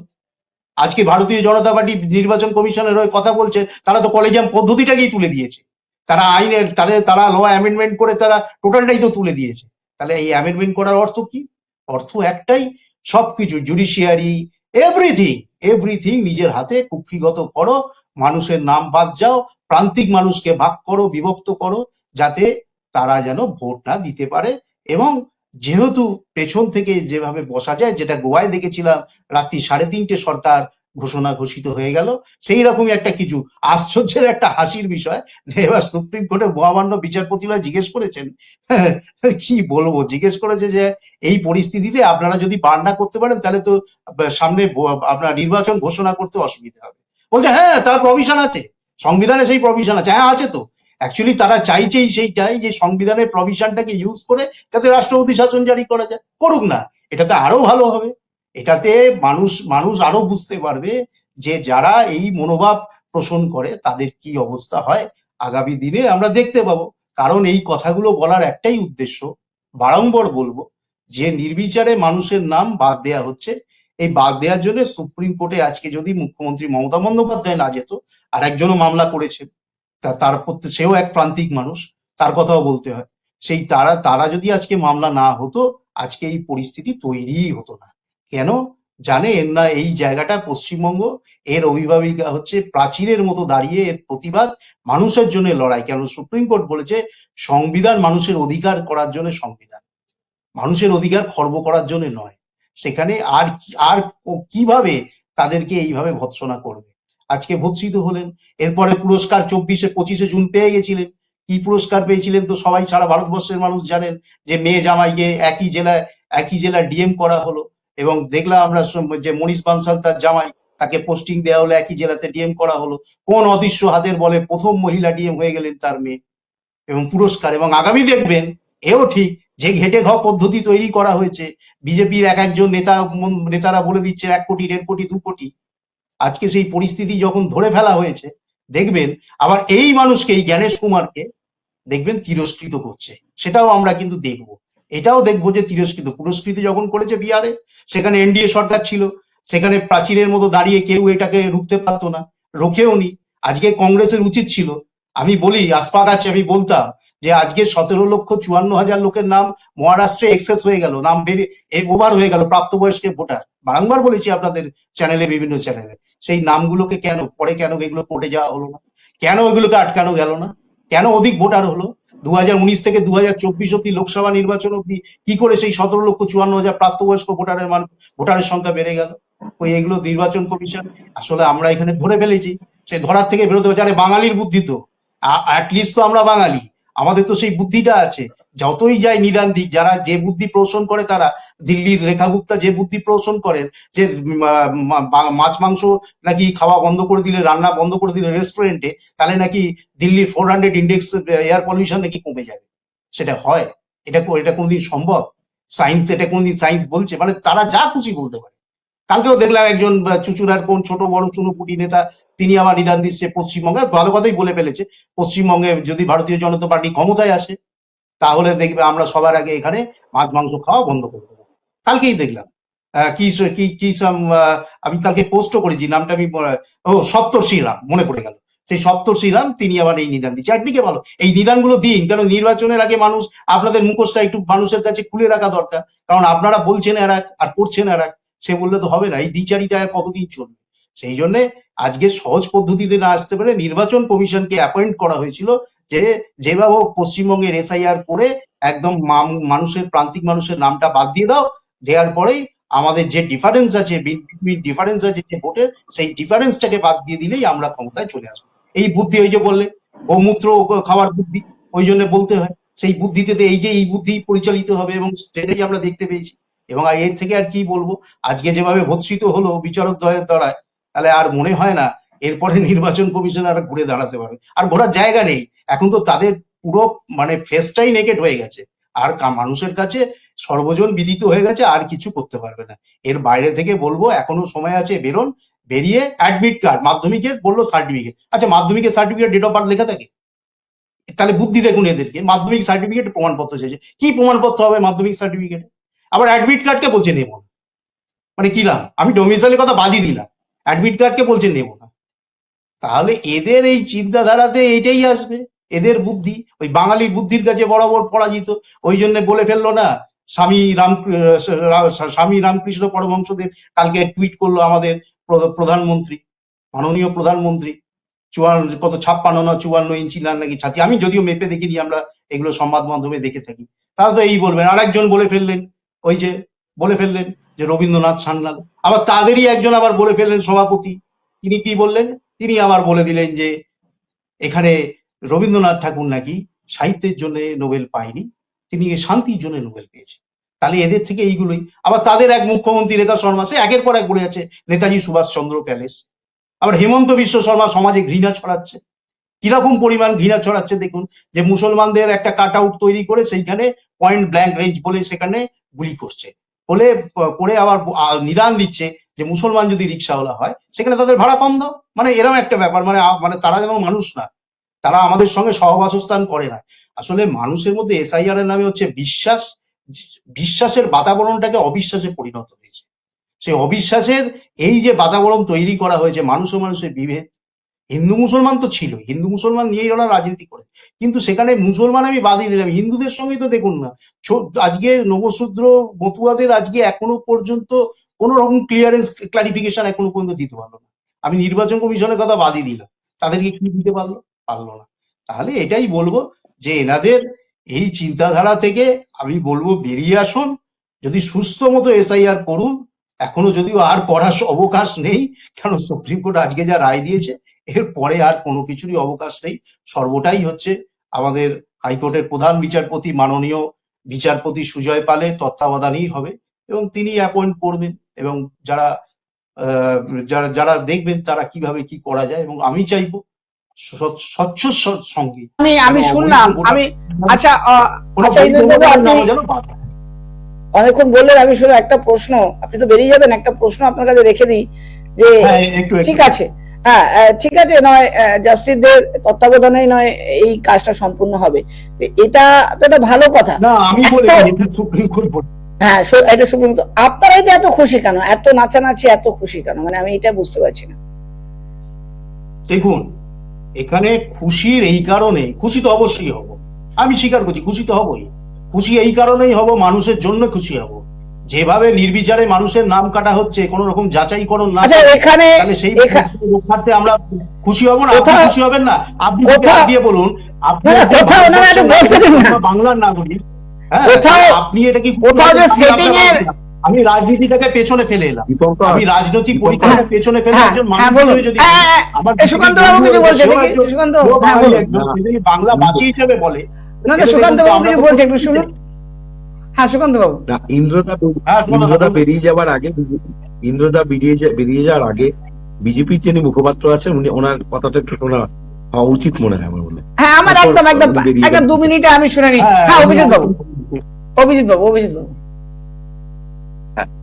দেখুন, প্রথম যখন এসআইআরটা হবে বা যখন এটা ডিক্লেয়ার হলো, আপনাদের মনে আছে ডে 1 থেকেই কিন্তু এই বর্তমান সরকার, তৃণমূল সরকার, এটা বিরোধিতা করে এসেছিল। যখন এসআইআর শুরু হয়নি, অভিষেক বন্দ্যোপাধ্যায় আপনাদের মনে আছে, তিনি কিন্তু একটা নিদান দিয়েছিলেন যে পাড়ায় পাড়ায় যদি ইলেকশন কমিশনের লোক আসে, আপনাদের সত্যতা যাচাই করতে আপনারা বেঁধে রাখবেন। এই নিদান কিন্তু পশ্চিমবঙ্গের মানুষ বলেনি। তার মানে যখন এসআইআর প্রক্রিয়া শুরু হয়নি, তার আগে থাকতে এই সরকারের মনোভাব ছিল যে আমরা সহযোগিতা করব না। তাহলে প্রথম প্রশ্ন, কেন, ভয়টা কিসের? যদি অবৈধ এখানে কোনো ভোটার থাকে, যেমন অনুপ্রবেশকারী, তারা যদি বাদ যায় নাম, সেক্ষেত্রে আমরা তো জানি না কাদের নাম বাদ যাবে, মানে এসআইআর প্রক্রিয়া শুরু হয়নি। হ্যাঁ, এসআইআর প্রক্রিয়া তো তখনও শুরু হয়নি আমাদের, তাহলে ভয়টা কিসের ছিল তৃণমূলে? ডে 1 থেকে তাদের এই অসহযোগিতাটা কেন ছিল? আচ্ছা, দ্বিতীয় কথা, তাদের এটা ভয় ছিল যে এখানে যারা অনুপ্রবেশকারী, যদি তাদের নাম একবার বাদ যায় তাহলে কি হবে? কারণ এটাই তো অ্যাকচুয়ালি ভোট ব্যাংক, তৃণমূলের মানে মেজরিটি ভোট ব্যাংক তো এটা তো আমাদের দেখা গেছে যে যখন এসআইআর প্রক্রিয়া শুরু হলো, তখন বিভিন্ন জায়গার থেকে, বিভিন্ন কৃষক কলোনি আছে, গুলশান কলোনি, এই কলোনি, বিভিন্ন জায়গার থেকে সব আস্তরণ গুটিয়ে পালাতে শুরু করলো। তো তাহলে ডে 1 থেকে তৃণমূল অসহযোগিতা করেছিল। এইবার যখন এসআইআরটা শুরু হলো, তখন থেকে তো আমরা দেখতে পেয়েছি যে প্রতি পদক্ষেপে কমিশনকে বাধা দেওয়া, ইলেকশন কমিশনকে সহযোগিতা না করা, তারা বারবার এটা নিয়ে সরব হয়েছে। এমনকি ভারতীয় জনতা পার্টি এটা নিয়ে রাজ্যপালের কাছেও গেছিল। এবং আপনাদের আমি একটু স্মরণ করিয়ে দিতে চাই আরেকটা জিনিস, সেটা হচ্ছে কি, আপনারা জানেন হয়তো যে ইলেকশন কমিশন কিন্তু বাধ্য হয়ে পরবর্তীকালে কিছু AERO কে বরখাস্ত করেছিল এবং আমাদের চিফ সেক্রেটারিকে সেটা চিঠি দিয়ে জানিয়েছিল। এই পদ্ধতিগুলো তো হয়েছিল। আজকে বাধ্য হয়ে দেখুন, পশ্চিমবঙ্গ ছাড়া অনেক রাজ্যে এসআইআর হচ্ছে, কোথাও একটা নিউজ এসছে, তার মানেটা কি, সেখানে রাজ্য সরকার সহযোগিতা করছে ইলেকশন কমিশনকে। কিন্তু দুর্ভাগ্য, পশ্চিমবঙ্গে কোনো সহযোগিতা নেই আমাদের ইলেকশন কমিশনের কাছে। এবং আজকে যে নাকটা পুড়লো, এটা পশ্চিমবঙ্গবাসী হিসাবে তো আমাদের লজ্জার বিষয়, যেখানে একটা সরকার আছে, যেখানে ইলেকশন কমিশন ফাংশন করতে পারলো না, সমস্ত প্রক্রিয়াটা চলে গেল জুডিশিয়ারির হাতে, আজকে ইলেকশন কমিশনের হাতে থাকলো না। এখন তৃণমূল আনন্দ পাচ্ছে, ঠিক আছে, বেগানা কি শাদিমে আব্দুল্লাহ দিওয়ানা, এরকম অনেক কিছু আমরা দেখি, সেসব অ্যাসাইডে রাখা যেতে পারে। হ্যাঁ, কিন্তু ঘটনাটা হচ্ছে গিয়ে, এটা জানতে হবে যে আজকে যে বার্তাটা সারা ভারতবর্ষে গেল এবং তথাকথিত সারা পৃথিবীতে গেল, কারণ ভারতবর্ষের নিউজ তো সারা পৃথিবীর মানুষ দেখে কম বেশি, সেখানে কি দেখা গেল যে সমস্ত রাজ্যে এসআইআর হচ্ছে, কোথাও কোনো উচ্চবাচ্য নেই। উচ্চবাচ্য পশ্চিমবঙ্গে হলো এবং ইলেকশন কমিশনের হাত থেকে পুরো গোটা বিষয়টা চলে গেল জুডিশিয়ারির হাতে। তার কারণটা কি? কারণ ইলেকশন কমিশন যে কোনো কাজ যখনই কোথাও করে কোনো রাজ্যে, সেখানে রাজ্য সরকারকে সবসময় সহযোগিতা করতে হয়। কারণ ইলেকশন কমিশন তো পারবে না সব জায়গায় কাজ করতে যদি রাজ্য সহযোগিতা না করে। তো রাজ্যের আজকে গাফিলতি, অসহযোগিতার কারণে আজকে পশ্চিমবঙ্গবাসীর একটা চূড়ান্ত মুখ পুরল। আর এটা তো নতুন কোনো বিষয় না, এর আগেও তো বারবার এই জিনিস আমরা ফেস করেছি। তৃণমূলের তো কোনো হুঁশবোধ নেই, তৃণমূলদের তো একটাই আগ্রাসী মনোভাব, নিজে যেটা বলবো, নিজে যেটা করব সেটাই, তার বাইরে কেউ কিছু হবে না। তো এই মনোভাব থেকে আজকে আমার যেটা মনে হয় একজন পশ্চিমবঙ্গবাসী হিসেবে, দেখুন আমি ভারতীয় জনতা পার্টি করি, ইন্দ্রজিৎ দা তৃণমূল করেন, আপনি একজন সঞ্চালক, যাই হোক আপনি তো প্রথমে একজন নাগরিক পশ্চিমবঙ্গবাসী, আপনি বাঙালি। এটা তো আমার একজন বাঙালি হিসাবে লজ্জা লাগছে যে এই ঘটনাটা নজিরবিহীন এবং এটা আজকে সুপ্রিম কোর্ট রায় দিতে বাধ্য হলো। আর কি বলবো বলুন, বাংলার মানুষ সব বুঝছে, অপেক্ষা করুন, ইলেকশন তো আসতে চলেছে, দেখবেন যে বাংলার মানুষ কাকে আশীর্বাদ দেয়। জাস্টিস জয়মাল্য বাগচি বলেছেন, আরেকটা জিনিস আমি একটু ভুলে গেছি, আরেকটা জিনিস এক লাইনে ইন্দ্রজিৎ দা খুব বললেন যে কি আমাদের কিছু নেতাদের সব সমস্ত উক্তি টেনে টেনে বললেন। আমার মনে হয় ইন্দ্রজিৎ দা ভুলে গেছেন যে মুখ্যমন্ত্রী মমতা বন্দ্যোপাধ্যায় বলেছেন যে রাকেশ শর্মা প্রথম কিন্তু স্পেসে গেছিল। আশা করি উনি এগুলো বলেননি। এবার যদি আমি বা ওনাদের তৃণমূল নেতার সমস্ত ব্যাখ্যা দিতে বসি তাহলে শোয়ের টাইম শেষ হয়ে যাবে, আলোচনা হবে না। তাই যখন অন্যের মানে বাড়িতে যখন ঢিল মারবেন না, মাথায় রাখবেন আপনারও বেশ সময় খুব অল্প, আমি একটু রেড করে দেই। আসফাক ভাই অনেকক্ষণ ধরে বলতে চাইছে, হ্যাঁ বলুন। বিজেপিকে থেকে বাঙালি হিসেবে গর্বিত বলছে, এটা তো হাস্যকর বিষয় লাগছে। কারণ জাস্টিস জয়মাল্য বাগচি ইসিআই কে জিজ্ঞেস করেছেন, problem is your officer have little knowledge of Bengali. এটা আমার কথা নয়, জাস্টিস জয়মাল্য বাগচির কথা। এবং উনি বলেছেন যে প্রবলেম ইজ, ইসিআই কে বলেছেন problem is your officer have little knowledge of Bengali, মানে যেটা ইলেকশন কমিশন যে অবজারভারকে করেছিল, যাদেরকে রোল অবজারভার করেছিল বা যাদেরকে নিয়োগ করছে। দ্বিতীয়ত অনুপ্রবেশকারীর কথা বলেছেন অভিজিৎ বাবু, কিন্তু একটা আরটিআই করা গিয়েছে, সেই আরটিআই হোম অ্যাফেয়ার্স ডিপার্টমেন্টের কাছে জানতে চাওয়া হয়েছে যে বলুন যে কতজন অনুপ্রবেশকারীর লিস্ট নেন, কত ডেটা পেয়েছেন। বলছে no data, we have no data. তাহলে আপনারা কোন মুখে বলছেন যে ইউনিয়ন গভর্নমেন্টটা কে চালাচ্ছে? বিজেপি সরকার চালাচ্ছে না অন্য কেউ চালাচ্ছে? এটা আমাকে এর উত্তরটা দিন, আমাকে এর উত্তরটা দিতে হবে, তাই না? টোটাল কথাটা হচ্ছে ভারতীয় জনতা পার্টি চেষ্টা করেছে ইলেকশন কমিশনকে নিজের একটা টুল হিসাবে ইউজ করে, পাপেট হিসাবে ইউজ করে ইলেকশন কমিশন চেষ্টা করেছেন যে পশ্চিমবঙ্গের বাঙালি নাগরিকদের ভোট অধিকারকে বঞ্চিত করে দেওয়া এবং তারা নিজের মতো ম্যানিপুলেশন করে পশ্চিমবঙ্গের ক্ষমতায় আসতে চেয়েছেন। আর আমি একজন আইনজীবী হিসেবে বলছি, এটা ইলেকশন কমিশনের মুখে কিন্তু মানে ইলেকশন কমিশন যে এলিজেবল নয়, তার যে প্রপার টাইম নেই, এতগুলো যে তার একটা এতগুলো ফল্ট রয়েছে সেটা প্রুভ করো এই রায়ের মাধ্যমে, জুডিশিয়াল অফিসার অ্যাপয়েন্টেড রায়ের মাধ্যমে ইলেকশন কমিশনের তারা একেবারে তার মনেই হলো তাদের মর্যাদার মধ্যে কোথাও না কোথাও একেবারে শেষ হয়ে গেছিল। এটা শেষ পেরেকটা মেরে দিয়েছে সুপ্রিম কোর্ট। বেশ ধন্যবাদ। আর সময় খুব অল্প, আমাদের এগিয়ে যেতে হবে। আমাদের সাথে রয়েছেন মোহিত দুবেজি রয়েছেন, তো আমি ওনার কাছেও একটু শুনবো যে একজন বলছেন যে এটা সরকারের ব্যর্থতা, আবার একজন বলছেন এটা ইলেকশন কমিশনের ব্যর্থতা। আপনি কিভাবে দেখছেন? অভিজিৎ বাবু একটা কথা বললেন যে বাংলার নাগরিক হিসাবে এটা ওনার একটা তা আমি আগে ওনাকে একটা প্রশ্ন করতে চাই, কি নাগরিক হিসাবে যে এসআইআর এর জন্য যে 100টা মানুষ যে নিজের প্রাণ হারিয়েছে তাদের দায়িত্ব কে নেবে? এটা একটু অভিজিৎ বাবু একটু জবাব দেবেন। আমি কি ইলেকশন কমিশনের প্রতিনিধি হয়ে বসে আছি এখানে? স্বাভাবিক না আপনি প্রতিনিধি হয়ে বসে নেন, কিন্তু নাগরিক হিসাবে নাগরিক হিসাবে যে ভাই বোনেরা আমাদের এইটাই এসআইআর এর জন্য যে প্রাণটা হারিয়ে ফেলেছে তাদের বিষয়ে আপনি কি একটু বলবেন? দুর্ভাগ্যজনক, অত্যন্ত দুঃখকর। যে কোনো মর্মান্তিক ঘটনা, মৃত্যু সবসময় দুর্ভাগ্যজনক? এটা তো প্রশ্ন করার কি আছে? আমি ভারতীয় জনতা পার্টির প্রতিনিধি, আমি ইলেকশন কমিশনের কোনো প্রতিনিধি নই। আর এফআইআরটা কিন্তু ভারতীয় জনতা পার্টি করছেন, ইলেকশন কমিশন করছে, এটা আপনার জানা উচিত প্রশ্নটা করার আগে। এটা আমি বুঝতে পেরেছি, কিন্তু আপনি নাগরিক হিসাবে যখন বললেন তাই জন্য আমি বললাম যে 10 কোটি মানুষের মধ্যে তো তারাও 100টা দুর্ভাগ্যজনক তো। মানুষ ছিল, তাদের দুর্ভাগ্যজনক তো। কিন্তু আমরা এটাও দেখেছি একসময় একটা নাগরিক, আমি প্রশ্ন করছি না, কিন্তু যেহেতু আপনি কথাটা বললেন তাই আমি বলছি, আমরা কিছুদিন আগে মানে ধরুন যখন এফআইআর শুরু হবে এরকম সময় আমরা একটা খবর পেয়েছিলাম যে সোদপুরের দিকে মনে হয় কোনো একজন ব্যক্তি প্রাণ হারিয়েছিলেন। পরবর্তীকালে যখন দেখা গেল সেটা কিন্তু অন্যরকম ঘটনা, তিনি হয়তো কথা বলতে পারতেন না, লিখতে পারতেন না, এরকম একটা কিছু আমরা শোনা গেছিল। একদম সময় খুব কিন্তু যে কোনো মৃত্যু দুর্ভাগ্যজনক, দুঃখজনক।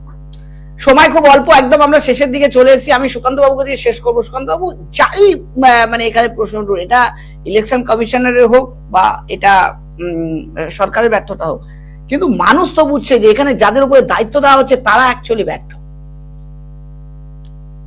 প্রথম কথা হচ্ছে জুডিশিয়াল অফিসার নিয়োগ করা হচ্ছে, তোমার বুঝতে হবে এর আগেও নির্বাচন কমিশন 4 জন আধিকারিককে সাসপেন্ড করেছিল 2টো জেলা থেকে।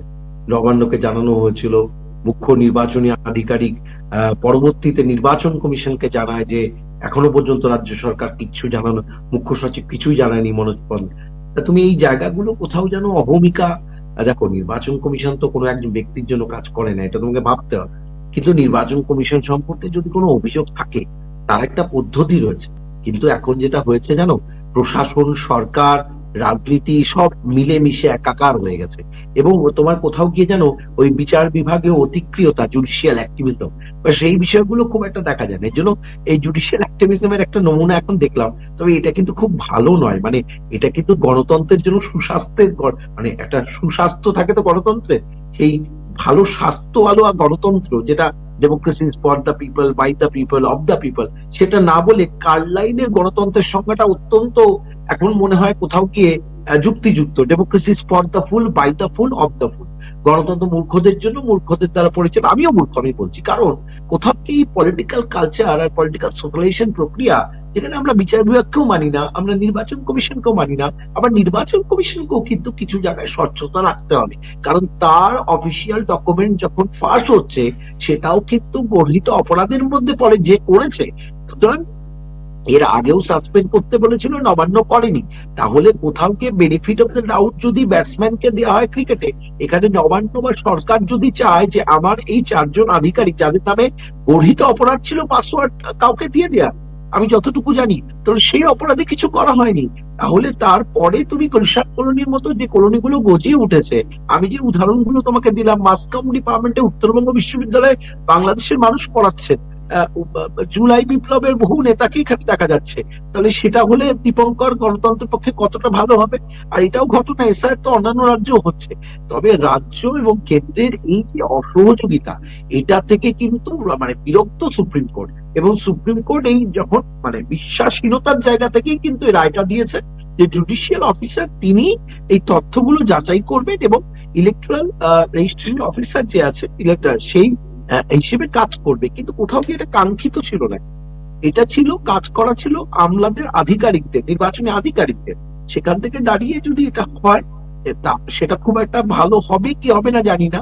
আমি এটুকু চাই 28 তারিখে একটা নির্ভুল এবং মানে স্বচ্ছ মানে ইলেকট্রাল রোল আমাদের কাছে আসুক, তালিকা, তার মাধ্যমে অন্তত আমাদের এইবার ভুতুরে ভোটার, যে ভোটাররা ভোট দিয়ে দীপঙ্কর অন্য কাউকে জিতিয়ে দিত, সেটা যেন বন্ধ হয়। মানে ভুতুরে ভোটার ভোট দিয়ে চলে যেত, শিফটেড ভোটার ছিল, অনেক কিছু সমস্যা ছিল, সেগুলো থেকে অন্তত যেন নিষ্কৃতি পাওয়া যায়। অনুপ্রবেশকারীদের ক্ষেত্রে কোনোভাবেই 0 টলারেন্স কিন্তু থাকা প্রয়োজন। অনুপ্রবেশকারী ভোট দেবে, আমি তাকে ভোটে দেখবো, সে জাতি হোক না কেন, হিন্দু হোক, মুসলিম হোক, খ্রিস্টান হোক, সে আমার কেউ নন, তিনি অনুপ্রবেশকারী। এখানে 0 টলারেন্স থাকবে। তিনি কোনো একটা ধর্মের হতেই পারে, হিন্দু ধর্মের হলেও হতে পারে, মুসলিম ইসলাম ধর্মের হলেও হতে পারে, তাই বলে তাকে আমি মানে গ্রিন কার্ড দেবো, এটা হতে পারে না। আপনাকে প্রক্রিয়ার মধ্যে দিয়ে যেতে হবে। প্রক্রিয়ার মধ্যে থেকে আপনি বাংলাদেশে গিয়ে দীপঙ্কর যদি পাকিস্তান যাও, তুমি এত কিছু সুবিধা পাবে। আমাদের তো এই সুবিধাগুলো সরকার দিচ্ছে। আমি যেটা বলতে চাইছি যে রাজ্য সরকারকে পুরো দোষারোপ আমি করছি না, নির্বাচন কমিশনে কিছু ভুল রয়েছে, তবে তুমি এটাও ভাবো কলেজিয়াম ব্যবস্থাটাকে ভেঙে ফেলা হয়েছে, নির্বাচন কমিশনার যারা অফিসার তাদের বিরুদ্ধে ফৌজদারি মামলা করা যাবে না, এই জায়গাগুলো অত্যন্ত ভয়ঙ্কর, তুমি কিছু করতেই পারবে না নির্বাচন কমিশনকে। কোথাও কোথাও গিয়ে নির্বাচন কমিশনকে যেন মানুষ ভয় না পায়, অন্তত টিএন সেশনের মতো অত্যন্ত দক্ষ অফিসার আমরা দেখেছি।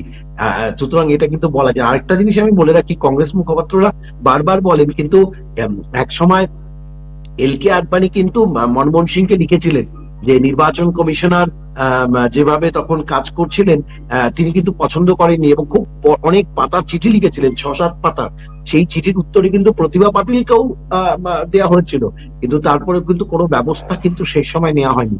সুতরাং আমি এটাই বলতে চাইছি, যেই সরকারে থাকুক অন্তত নির্বাচন কমিশনের মতো, ইডি, সিবিআই এর মতো এই কেন্দ্রীয় তদন্তকারী সংস্থা সহ এদেরকে অন্তত স্বাধীনতা দেওয়া হোক। স্বাধীনতা না দিলে এই কোনো তদন্ত যেমন এগোবে না, আমাদের এই নির্বাচন স্বচ্ছ সুন্দর হবে না, তুমি আমি ভোট দিতে পারবো না। ভোট যদি আমরা নাই দিতে পারি তাহলে আমরা নাগরিক কিভাবেই হলাম। বেশ, একদম ধন্যবাদ। সময় খুব অল্প, আশফাক কিছু বলতে চাইছে, একদম শেষ করবো আশফাককে দিয়ে। জাতীয় কংগ্রেসের প্রতি অভিযোগ দেওয়া হয়েছিল ঠিকই, কিন্তু জাতীয় কংগ্রেস যদি নির্বাচন কমিশনকে কন্ট্রোল করতেন তো জাতীয় কংগ্রেস ক্ষমতা ছাড়তো না। 2014-তে নরেন্দ্র মোদী ক্ষমতায় আসতেন না। জাতীয় কংগ্রেস কখনোই সাংবিধানিক সংস্থাগুলোকে নিজের টুল হিসাবে, পাপেট হিসাবে ব্যবহার করেননি, বরং জাতীয় কংগ্রেস একটা এই যেটা বললেন ডেমোক্রেসির কথা, সেটা মেনে সবগুলো আলাদা আলাদা ফাংশন করতে দিয়েছেন। জুডিশিয়ারিকেও এইভাবে কন্ট্রোল করার চেষ্টা করেননি, অ্যাডভোকেটদেরকে এইভাবে আইন করে যেটা করেছিলেন মোদিজি সেইভাবে চেষ্টা করেননি, বরং বর্তমান বিজেপির সরকার যেইভাবে সব বিষয় কন্ট্রোল করতে চাইছে, সমস্ত সাংবিধানিক সংস্থাগুলো কন্ট্রোল করতে চাইছে, বরং সাংবিধানিক সংস্থা তো দূরের কথা, বরং উকিলদেরকে কন্ট্রোল করতে চাইছে, কৃষকদেরকে কন্ট্রোল করতে চাইছে, ভারতের ছাত্রদেরকে কন্ট্রোল করতে চাইছে, ইউনিভার্সিটিস গুলোকে কন্ট্রোল করতে চাইছে। আর যেইভাবে এআই সামিটের ভর্ৎসনা হয়েছে, যেইভাবে নরেন্দ্র মোদীজির মুখোশটা উন্মোচন হয়েছে, যেভাবে বিদেশের লোকেরা প্রধানমন্ত্রী সম্পর্কে বলছেন এই হাত তোলা নিয়ে, যেভাবে চীনের রোবট ডগকে ভারতের দেখানো হচ্ছে, এতে মনে হয় বা ইলেকশন কমিশনকে পাপেট করে দেওয়া হচ্ছে, যেভাবে ইলেকশন কমিশন জবাব দিচ্ছেন বা ডিফেন্ড করছেন ইউনিয়ন গভর্নমেন্টকে, এর মাধ্যমে গণতন্ত্র বরং এখন সুস্থ নয়, এখন অসুস্থ হয়ে তৈরি করেছেন ভারতীয় জনতা পার্টি। এবং মানুষ এটা বুঝতে পেরেছেন, সাধারণ মানুষ বুঝতে পেরেছেন, এবং জাতীয় কংগ্রেস সব সময় সাংবিধানিক সংস্থাগুলোর স্বেচ্ছাচারিতা। সময় আমাদের একেবারে শেষ, তাই আজকে আর আমরা আলোচনা এগোতে পারলাম না। আজকে আমরা এখানে অনুষ্ঠান শেষ করবো। অনেক অনেক ধন্যবাদ ডক্টর সুকান্ত ঘোষকে, ইন্দ্রজিৎ মজুমদারকে, অভিজিৎ চক্রবর্তীকে, আশফাক আহমেদকে এবং মোহিত দুবেজিকে আমাদের সাথে থাকার জন্য, তাদের মতামত রাখার জন্য। সর্বোপরি ধন্যবাদ জানাবো দর্শকদের। আপনাদের কোনো মতামত থাকলে অবশ্যই আমাদের জানাবেন। আর দেখতে থাকবেন 24 আওয়ার্স টিভি। মুখোমুখি রাজনৈতিক বিশ্লেষণ, প্রশ্ন সাধারণ নাগরিকের, পর্যবেক্ষণ মানুষের, গ্রাম থেকে শহর, রাজ্য থেকে দেশ, চুলচেরা বিশ্লেষণ। দেখুন ফেস অফ সোম থেকে